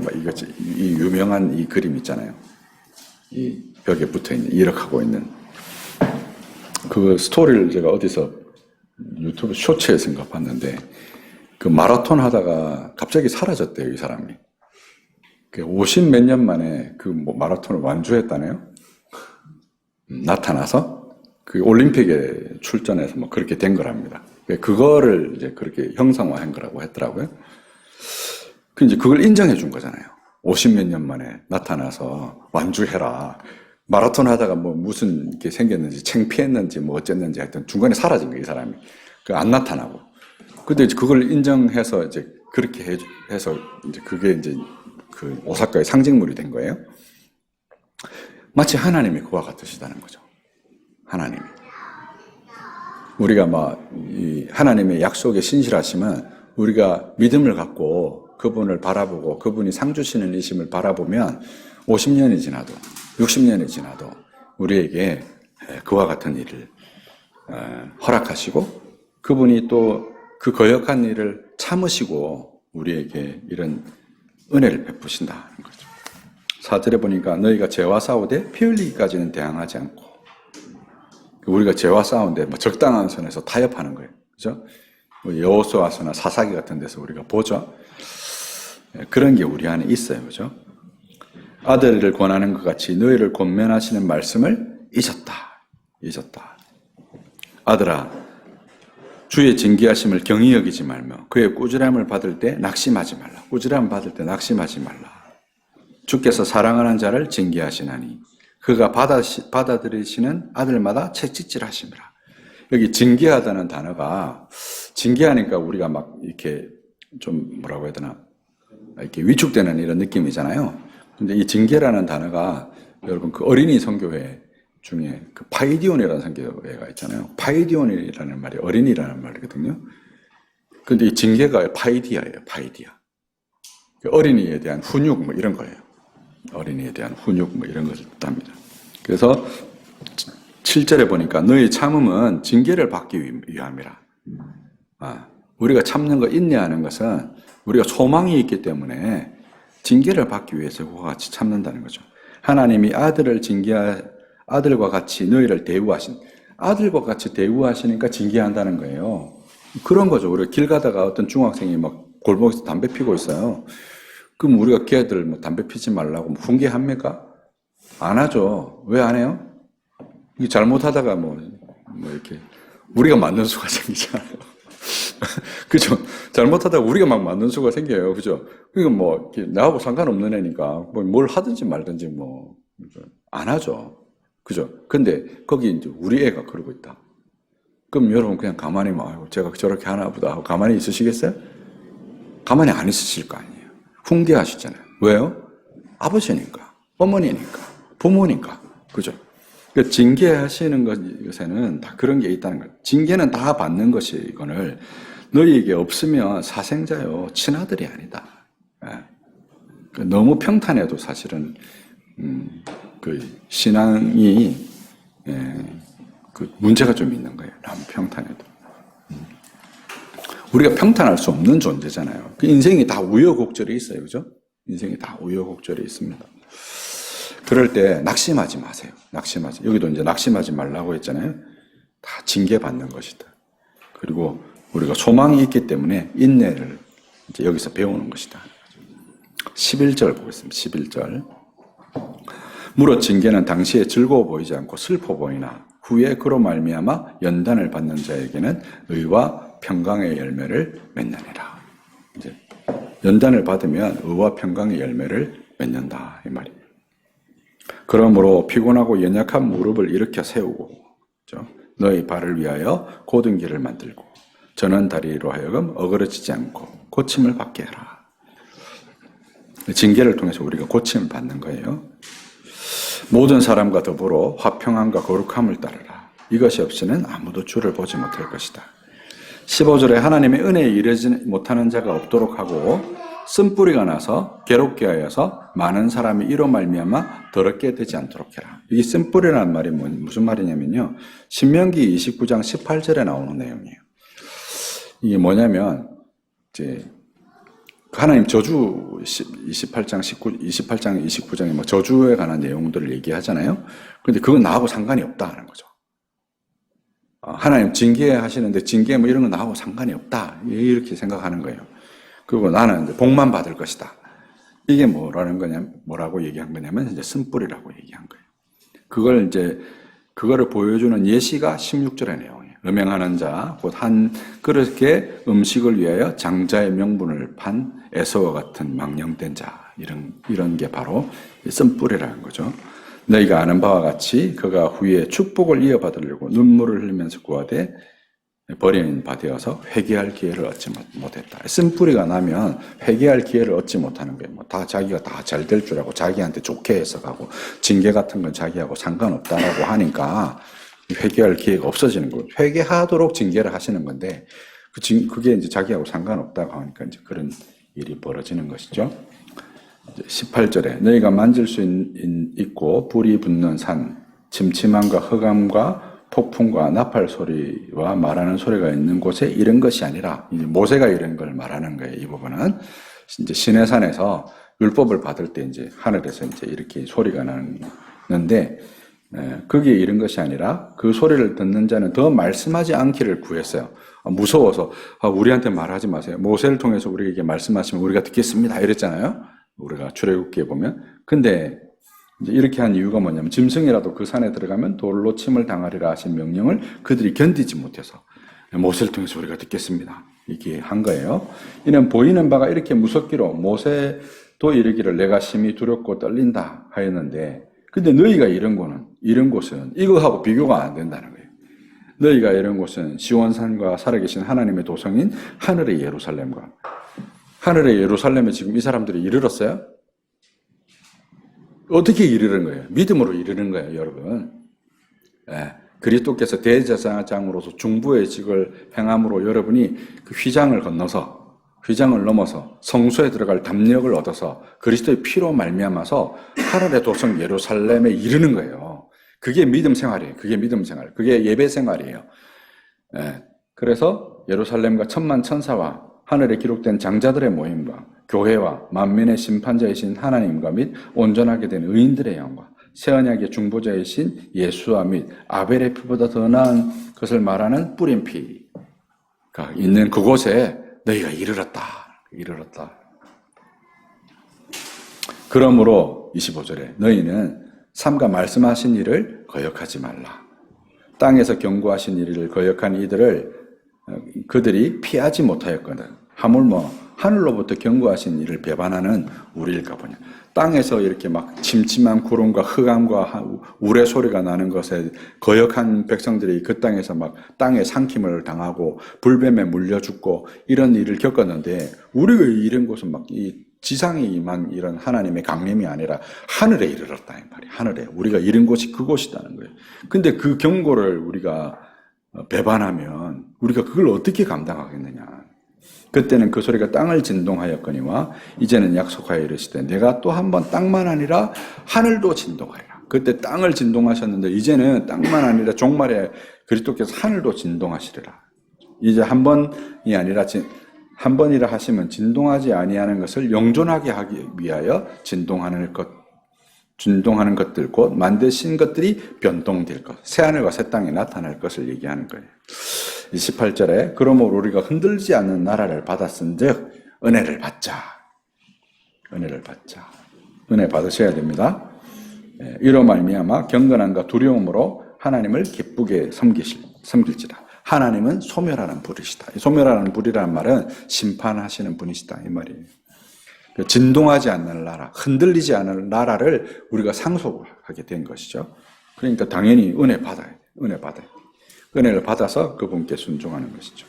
여기까지가 우리가 가져야 될 소망, 하늘의 소망을 보여주는 거예요. 13장에는 이제 사랑을 얘기하는 거예요. 사랑.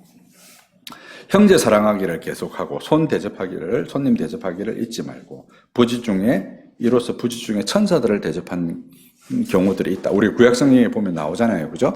그러니까 우리가 물리적으로 세상을 섬기지만, 세상에서 이렇게 섬기는 태도를 보이지만, 그게 물리적으로 끝나는 게 아니라는 말이에요.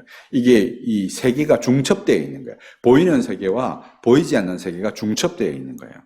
그래서 예수님도 마태복음 25장에서 종말 강화를 하시면서 뭐라고 얘기했어요?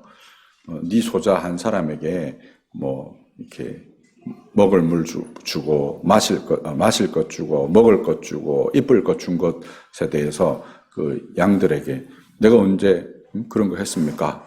라고 되물으니까 주님 뭐라고 말씀하셨어요? 내 소자 하나에게 한 것이 내게 한 것이다 라고 주님 말씀하시잖아요. 그런 것입니다. 그래서 우리가 그렇게 이제 이웃을 사랑할 때 그런 중첩된 세계관을 생각하셔야 돼요. 마태복음에 보면 예수님이 이제 천국을 얘기하시면서 너희 보물을 땅에 있는 곳간에 쌓아두지 마라. 거기는 좀이 들고 동록이 발생해서 다 이렇게 빼앗아 간다. 그 보물을 어디에 쌓아두라고 말해요? 하늘에 쌓아두라. 하늘에 쌓아두는 방식이 뭐예요? 가난한 자들을 돌보고 이렇게 하는 것이 하늘에 쌓아두는 것이라고 이제 얘기하는 것이죠. 3절에 너희도 함께 갇힌 것 같이 갇힌 자를 생각하고 너희도 몸을 갇혔으니 학대받는 자를 생각하라. 결혼을 기이 여기고 침소를 더럽히지 말고 음행하는 자들과 간음하는 자들을 하나님이 심판하신다는 걸 기억하라는 거죠. 돈을 사랑하지 말고 있는 바를 족한 줄을 알라.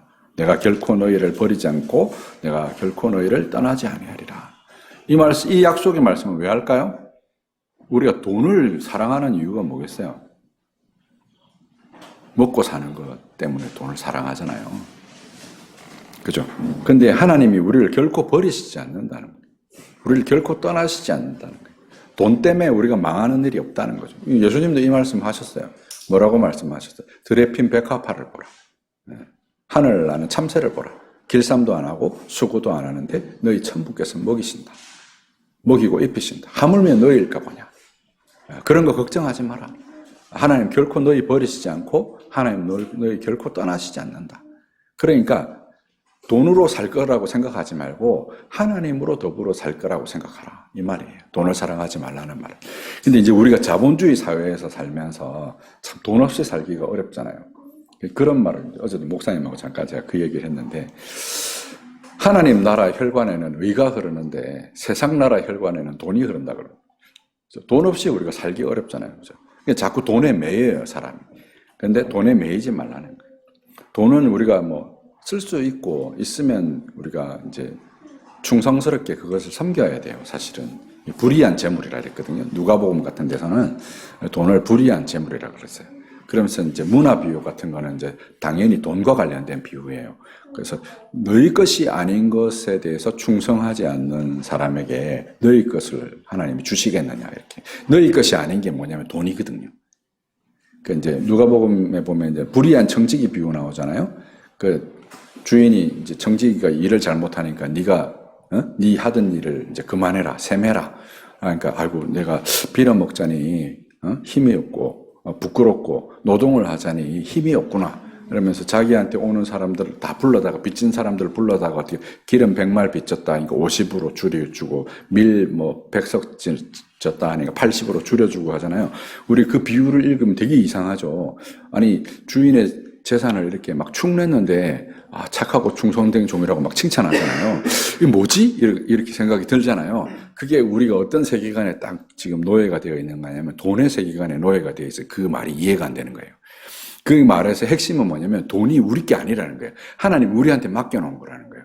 그래서 그 맡겨놓은 것으로 이 불의한 재물로 뭘 해야 된다는 거예요? 친구를 사귀어야 된다는 거예요. 그럼 그 친구가 우리를 천국의 처소에 인도한다는 거죠. 그게 우리 게 아니라는 거예요.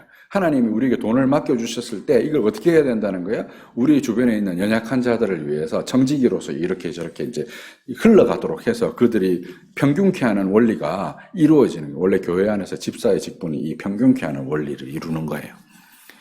이게 먼저 이루어지고 이제 교회 밖에 뭐 여러 구제도 하고 그다음에 선교도 하고 하는 거죠. 막 선교에만 한국 교회는 주로 선교에만 막 돈 쓰고 교회 안에 막 이렇게 어렵고 힘든 지체들 잘 안 돌보고 막 이러잖아요. 근데 사실은 원래 원리가 어떤 거냐면 이걸 먼저 하는 거예요. 이게 불의한 재물에 충성되게 행하는. 이것에 충성되게 해야 하나님이 우리에게 뭘 맡기시는? 내 것을 맡기시는. 내 것. 내 것이 뭐겠어요? 우리는 하나님 나라 상속한 사람이잖아요. 천국이 우리 거예요. 우리 거. 그것을 우리에게 주신다 이 말이에요. 그래서 그걸로 하나님 판단하시는 돈에 대한 충성스러운 태도로 하나님 우리를 판단하신다. 누가복음이 그런 의식이 강해요. 그 의식이 강할 수밖에 없는 이유가 뭐냐면 데오빌로한테 이걸 썼잖아요. 그죠? 그리고 이제 그 얘기를 하고 난 다음에 나오는 18장에 나오는 사람이 누구냐면 삭개오잖아요. 삭개오. 그 삭개오를 뭐라고 표현했냐면 부자라 이렇게 표현했어요. 세리장이고 부자라. 근데 이 집에 구원이 이르렀다. 이 사람이 아브라함의 자손이 되었다. 라고 하는데 이제 뭐라고 하는 것에서 그렇게 말을 하시냐면 내가 토색한 것은 네 배나 같고 본인이 가진 돈의 문제에 대해서 해방이 된 거죠. 해방이 되어서 삭개오가 그렇게 행하는 것을 보고 이제 부자의 구원에 대해서 이제 말하는 것입니다. 그래서 누가복음은 그런 메시지를 담고 있고 여기서 지금 말하는 돈을 사랑하지 말고 있는 바를 족한 줄 알라라고 하는 것도 이런 메시지죠.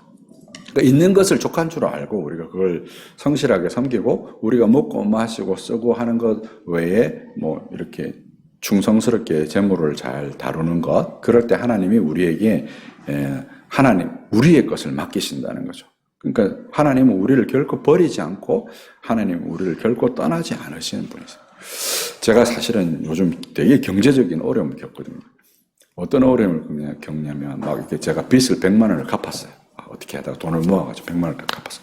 이제 빚이 100만 원 줄었구나. 그 다음날 사고가 나서 100만 원 자동차 수리비 100만 원. 딱 그렇게 나가는 일 몇 번 계속해서 발생하는 거예요. 그래서 제가 이제 그걸 겪으면서 이제 이런 생각이 드는 거죠. 아, 내가 돈을 많이 사랑하는구나. 이걸 내가 빨리 청산해야 되는데 그렇지 못하고 있구나. 하나님 그것을 나에게 교훈하시는구나. 이런 생각이 여러 차례 들었습니다. 7절에 하나님의 말씀을 너희에게 일러주고 너희를 인도하는 자들을 생각하며 너희 행실의 결말을 주의해서 보고 그들의 믿음을 본받으라. 이제 말씀을 너희에게 일러주고 인도하던 자를 생각해 보라는 거예요. 우리가 말씀 사역자를 생각할 때 두 가지 지점을 생각해야 돼요. 그가 가르치는 것. 그죠? 그 다음에 그가 하는 행실의 결말. 최근에 이렇게 세대주의 어떤 사역자들의 그 스캔들이 막 이렇게 언론에 나오잖아요. 몇 억씩 막 헌금하는데 그걸로 막 이렇게 여자하고 막 이렇게 부인도 아닌 여자하고 막 여행 가고 막 이런 게 막 나온단 말이에요, 언론에. 그래서 선지자는 뭘로 판단하냐면 그 가르치는 것과 그 행실로 판단하는 거예요. 그죠?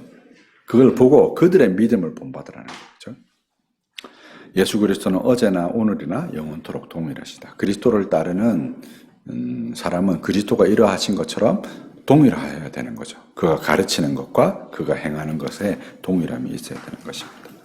9절에 여러 가지 교훈에 끌리지 마라. 다른 교훈에 끌리지 마라. 마음은 은혜로서 굳게 함이 아름답고 음식으로 할 것이 아니다.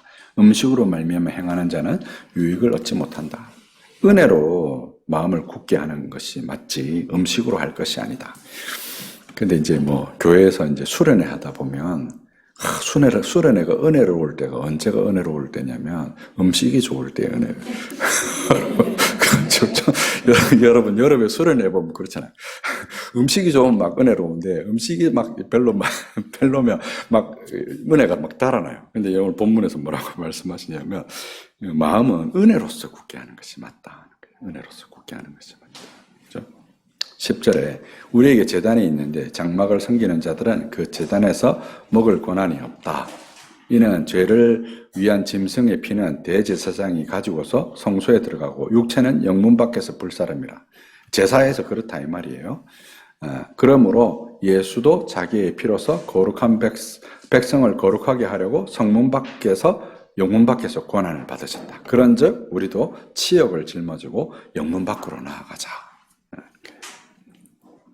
여기에는 우리의 영구한 도성이 없다. 우리가 장차 올 영구한 도성을 찾기 위해서 영문 밖으로 나가자. 나그네로 살자 이 말이에요. 그러므로 15절에 우리는 예수 그리스도로 말미암아 찬송의 제사를 하나님께 드리자. 이는 그 이름을 증언하는 입술의 열매니라. 오직 선을 행함으로 서로 나누어 주기를 잊지 말고 하나님은 이 같은 제사를 기뻐하느라. 우리가 이웃에게 선을 행하고 나누어 주는 것이 뭐다는 거예요? 제사다 이렇게 얘기하는 거예요. 제사다. 17절에 너희를 인도하는 자들에게 순종하고 복종하라. 그들은 너희 영혼을 위하여 경성하기를 자신들이 청산할 자인 것처럼 하느니라. 옛날에는 이제 회개할 자인 것처럼 한다 이렇게 표현했죠. 자꾸 사람들이 헷갈려요. 내가 회개하는, 죄를 회개하는. 근데 여기서 말하는 회개가 금전적인 의무의 그 회개거든요. 그래서 이렇게 바꾼 것 같아요. 그들로 하여금 즐거움으로 이것을 하게 하고 근심으로 하지 말라. 그렇지 않으면 너희에게 유익이 없다. 우리가 사랑하는 것 중에 한 가지도 뭐가 있냐면 사역자의 관계에도 이게 들어가는 거예요. 제가 지난번에 아마 와서 여러분 헌신 예배인가에 와서 제가 이 얘기를 아마 드렸던 것 같아요. 사역자는 사실은 집에서 아버지는 두 가지를 공급해요. 그 자녀들에게 영적인 것들을 공급하고 물질적인 것들을 공급해요. 근데 교회 사역자는 이제 구조가 어떻게 되어 있냐면 여러분에게 영적인 것을 공급하는데 물질적인 부분은 여러분들에게서 공급을 받는 위치에 있어요. 그래서 여러분이 더 어떻게 하셔야 되냐면 더 가까이 하셔야 되는 거예요. 사역자들과 관계를 멀리 하시면 안 돼요. 그래야 여러분에게 필요한 때에 적절하게 훈계를 할 수 있어요. 여러분 권투 선수가 권투하다가 너무 많이 맞으면 어떤 태도를 보입니까? 너무 많이 맞아. 그러면 이렇게 끌어안아요. 그죠? 왜 끌어안아요? 덜 맞으려고 이렇게 붓는 거예요. 그래야 덜 아프잖아요. 그죠? 똑같아요, 여러분. 사역자가 여러분을 막 이렇게 권면하고 혹은 격려하고 이렇게 또 칭찬하고 이렇게 좀 뒤에서 후원하고 응원할 수도 있는데 그렇게만 하면 뭐 그게 학원 선생님이잖아요. 그죠? 부모님은 칭찬만 하는 게 아니라 자식이 잘못됐을 때 뭐도 해요? 책망도 할 수 있는 관계가 돼야 되거든요. 그 책망도 할 수 있는 관계가 되려면 여러분이 어떤 포지션이 되어야 되냐면 그걸 우리에게 그런 상황이 왔을 때 그 품에 파고들어서 그런 관계를 유지해야 그런 책망을 받을 때 내가 잘 견뎌낼 수 있어요. 지금 이 말하는 게 그거예요. 순종하고 복종하라고 하는 것도 그거고 그 일을 즐겁게 하라고 근심하게 하지 않고 즐겁게 하라고 하는 것도 사역자하고 그런 좋은 관계를 맺으라는 거예요. 그래야 우리에게 유익이 된다. 이것도 사랑의 한 부분이에요. 18절에 우리를 위하여 기도하라. 우리가 모든 일에 선을 행하려 함으로 우리에게 선한 양심이 있는 줄을 확신하노니 내가 더 속히 너희에게 돌아가기를 너희가 기도하기를 더욱 원하노라. 그렇죠? 20절에 양들의 목자이신 우리 주 예수 그리스도의 영원한 피로 죽은 자 가운데서 이끌어내신 평강의 하나님이 모든 선한 일에 너희를 온전하게 하사 자기의 뜻을 행하게 하시고 그 앞에 즐거운 것을 예수 그리스도로 말미암아 우리 가운데 이루시기를 원하노라. 영광이 세세 무궁토록 너희에게 있을지어다. 형제들아 내가 너희를 권하노니 권면의 말을 용납하라. 간단히 너희에게 썼다. 우리 형제 디모데가 놓인 것을 알라. 그가 오면 내가 그와 함께 가서 너희를 보리라. 너희를 인도하던 자들과 및 모든 성도들에게 문안하라. 이달리아에 온 자들에게도 너희가 문안하라. 은혜가 너희 모든 사람에게 있을지어다. 제가 이제 처음 나눠드린 내용 중에 히브리서 구조 말고 신학이라는 부분이 있어요.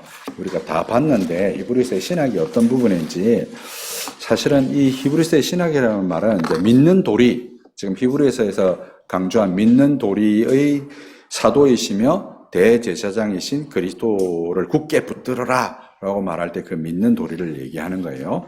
몇 가지로 정리했는데 한번 보겠습니다.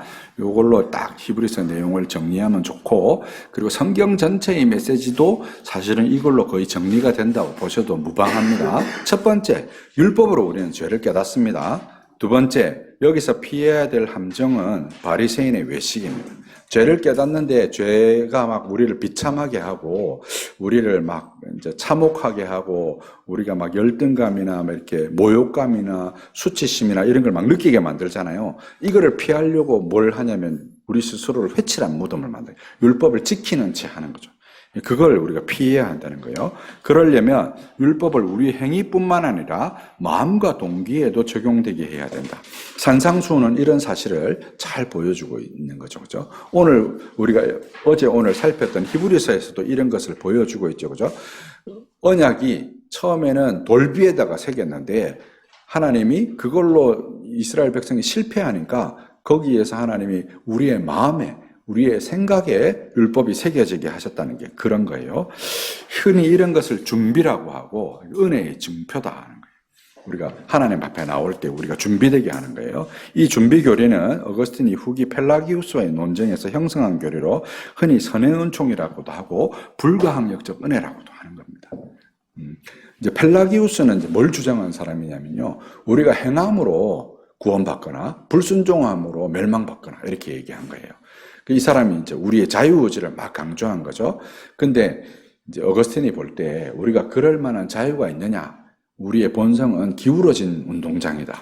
죄로 기울어져 있다는 거예요. 하나님이 우리를 불가항력적인 은혜로 불러주시지 않으면 그렇게 행할 수 없다라고 본 거예요.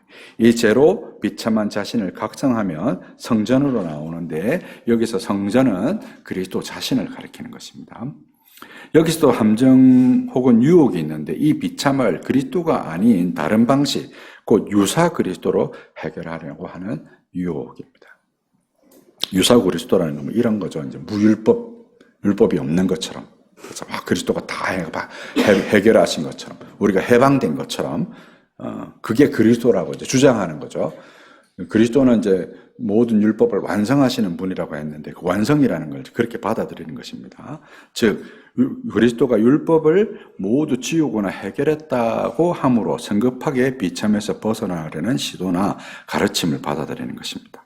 혹은 비참에 이르기도 전에 모든 것을 해결하려고 하는 유혹에 빠지는 것이죠. 이런 것을 흔히 무율법주의라고 합니다. 율법이 초등교사라고 하는 것은 우리가 이 마음과 동기에서 지키려는 시도를 돕는다는 의미입니다. 율법이 우리의 마음에 적용되니까 우리를 막 이걸 지키려고 애를 쓰는 거예요. 하나님이 요구하시는 교훈적 명령들을 우리가 선을 행하고 뭐 말씀대로 살고 뭐 순종하고 복종하고 이런 걸 지키려고 하는데 그게 잘 될까요? 잘 안 될까요? 잘 안 되는 게 당연하다 이 말이에요. 그걸로 낙심할 필요가 전혀 없습니다. 필요한 실패할 수밖에 없고 이때 우리는 비참을 겪습니다. 10번, 그러므로 복음 앞에 나오게 되고 은혜로 믿음을 선물 받게 됩니다. 복음 앞에 나올 수밖에 없는 거죠. 그러면 그리스도께서 우리의 죄를 대속하신다는 그 대속이 오직 은혜의 교리 앞으로 나오게 되는 것이죠. 중생이 어느 시점에 일어났는지 우리가 알 수 없습니다. 그걸 굳이 관심 가질 필요가 없어요. 이건 하나님이 하시는 일입니다. 감추어진 일로 다음 장이 어디로 도망갔나? 잠깐만요.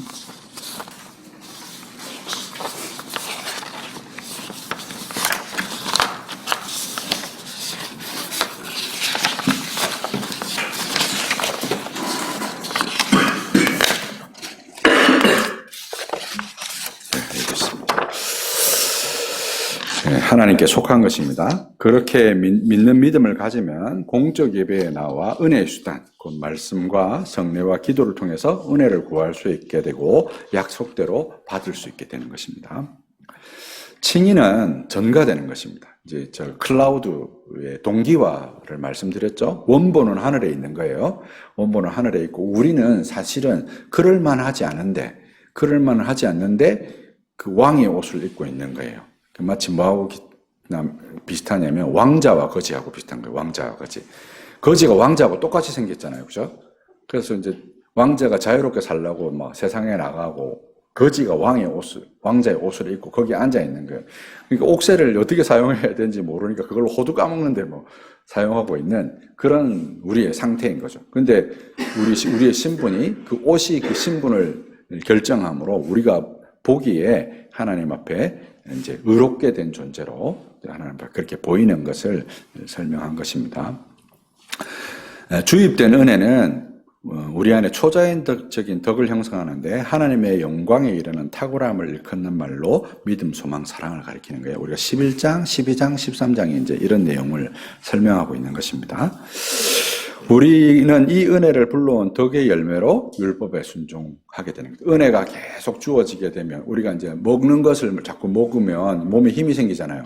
그 힘이 생기면 그 힘이 생긴 것으로 일도 하고 어린아이들은 성장하기도 하고 키도 크고 지혜도 잘하고 하는 것처럼 우리가 은혜를 계속해서 먹으면 은혜의 지배를 받게 되고 그 은혜의 지배를 받는 결과가 뭐냐? 우리 안에서 믿음과 소망과 사랑이라는 덕이 자라가게 되는 것이죠. 우리는 이 은혜가 불러온 덕의 열매로 율법의 순종을 이루게 되는 거예요. 바둑에서 사활이 수순에 따라서 달라지는 거예요. 어디에 먼저 놓고 어디에 나중에 놓느냐에 따라서 사는 것과 죽는 것이 달라져요.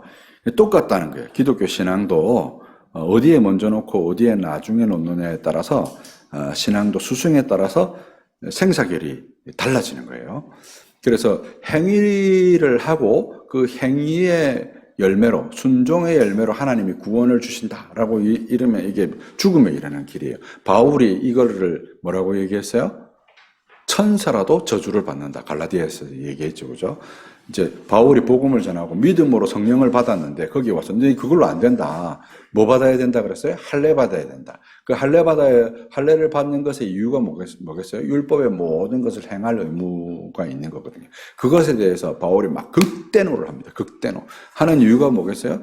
이게 복음이 아니라는 거예요. 천사라도 이 복음 외에 다른 것을 전하면 저주를 받는다라고 말한 것이 바로 그런 이유 때문이에요. 참된 복음은 우리가 율법으로 비참함을 깨달아서 성전에 나오고 성전에서 하늘에 이르러서 그리스도와 연합해서 은혜를 입음으로 그 은혜가 우리 안에서 덕을 형성하고 그 덕의 결과라서 열매를 맺는 거예요. 이게 수순이에요. 근데 이걸 거꾸로 하면 안 된다 이 말이에요. 그래서 이제 우리가 열매를 미리 만드는 거죠. 그게 바리새인의 모습이에요. 외식하는 거죠. 외식하는 거. 나무에다가 스테이플러 같은 걸로 이제 막 열매를 막 달아놓고 내가 열매 생겼어 이러는데 사실은 나무가 열매를 맺는 거지 가지가 열매를 맺는 게 아니단 말이에요. 근데 그렇게 자꾸 하려고 든단 말이죠. 네.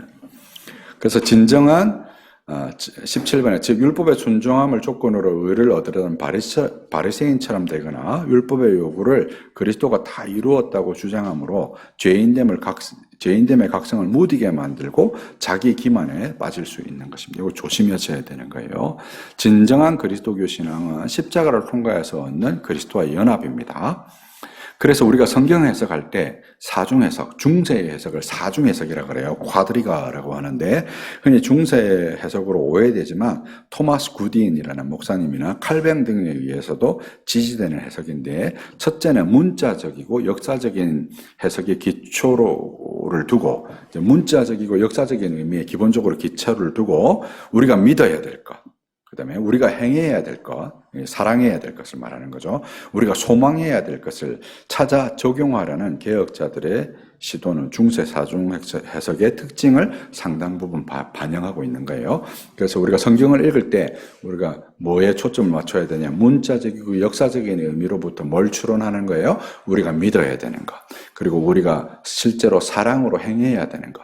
그리고 우리가 소망해야 되는 것이 무엇인지를 살펴보는 것입니다. 21번은 읽어보시고요. 22번에 여기서 교훈적인 의미는 우리가 행할 것으로 사랑을, 풍류적인 의미는 우리가 믿어야 할 것으로 믿음을, 영적인 의미는 우리가 바라야 할 것으로 소망을 의미합니다. 이런 해석의 전통을 잃어버리고 신앙이 파편화한 게 오늘 우리의 모습이에요.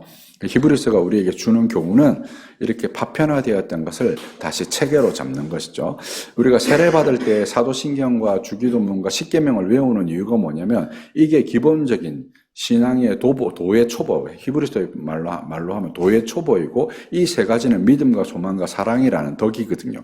이 덕이 계속해서 자라서 하나님의 영광을 나타내는 데까지 자라가야 되는데 이제 그게 이제 오늘 상당 부분 결여되어 있다는 거죠. 그러니 믿음과 소망과 사랑의 덕이 길러지기가 어려운 거죠. 세례 때나 믿음에 해당하는 사도신경, 사랑에 해당하는 십계명, 소망에 해당하는 주기도문을 외우는 흔적 정도가 남아있는데 이제는 우리가 성경을 읽고 해석하고 그것을 우리 마음에 적용할 때 우리가 믿어야 될 것과 우리가 사랑해야 될 것과 우리가 소망해야 될 것, 물론 그게 한 본문에 다 나오는 경우들이 있을 수도 있지만 그렇지 않을 수도 있어요. 그러나 적어도 믿어야 할 것이 있다면 이제 주로 하나님에 관련된 지식이겠죠. 하나님에 관련된 지식을 우리가 충분하게 믿고 우리가 소망해야 될 것들, 천국에 대한 소망, 우리가 상속할 것에 대한 소망, 하나님의 약속하신 것들에 대한 소망이 있으면 우리가 자꾸 인내하게 되잖아요. 인내하게 되는 것, 그리고 우리가 사랑해야 되는 것들에 대해서 이제 우리가 이렇게 하게 될 때 점점 신앙에서 자라가게 되고 성경도 우리가 체계적으로 이해하게 되어진다는 의미입니다. 이게 이제 히브리서가 우리에게 주는 메시지이고요. 우리 바른교회 여러 성도님들에게 이런 은혜가 있게 되시기를 주님의 이름으로 축원합니다.